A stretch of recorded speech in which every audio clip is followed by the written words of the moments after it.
The blue wave may not materialize in 2026. And as I've said countless times, if Republicans hold on to both chambers, the House and the Senate, that will be seen as Trump's big comeback. And then nothing stops him from at least running for a third term. Because who in the Republican Party, who in the Supreme Court would stand up to him if and after Republicans win the midterm? Now, Trump may actually invade Venezuela, and there's nothing like a full-scale war to chill speech, criticism, and terrify your opposition. We saw that with the illegal invasion of Iraq. He could invoke the Insurrection Act. He's invoked pretty much not all the emergency powers, but he could go for the big one, the Insurrection Act. And I know this sounds paranoid. He could even, dare I say, cancel the elections. Now, I feel like an idiot even suggesting this, but I wouldn't put anything past Donald Trump or the people he surrounds himself with. He's capable of anything. Forget the innocent fishermen being killed in the Caribbean or the children getting separated from their mothers in places like Chicago.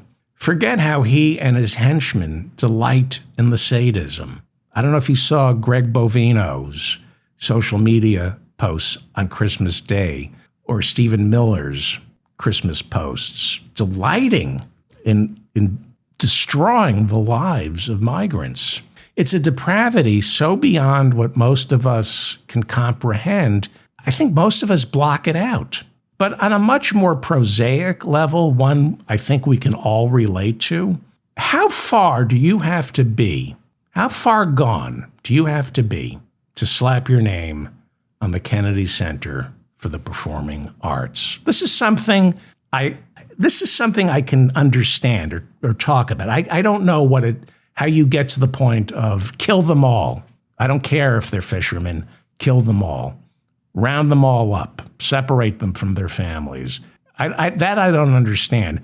But slapping your name on the Kennedy Center, January 6th told us everything you need to know about Trump, okay? He lost the popular vote by 7 million. It was a resounding defeat, but he still tried to steal that election. And some of us forget that because that's how we cope with trauma. We kind of deny that ever happened. But I understand January 6th. He needed to stay in office.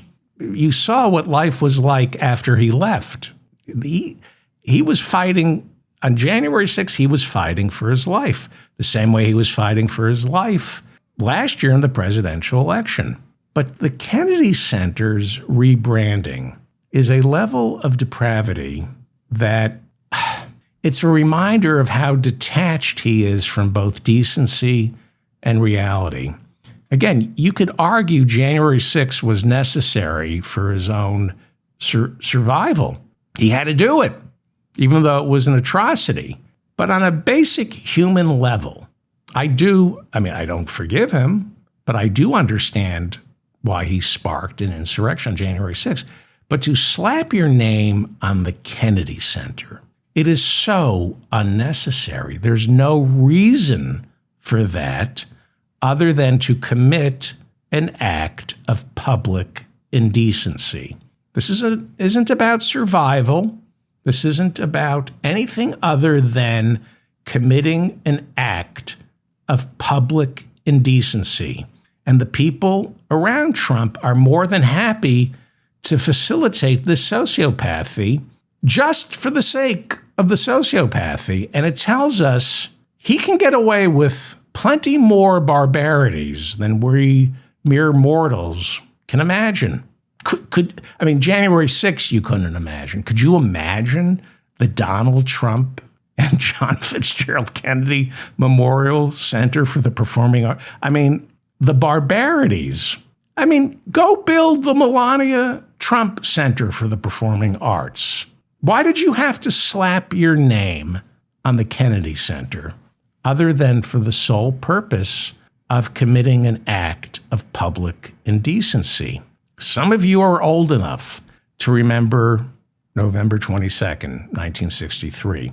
Anybody who has studied the Kennedy legacy, warts and all, knows slapping your name on what is the memorial to a fallen United States president, well, it's nothing short of historical and cultural rape.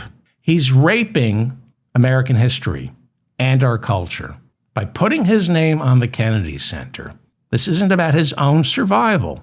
This is about his need to rape American history and American culture, which is why it should come as no surprise that Donald Trump was much closer to Jeffrey Epstein than he's willing to let on.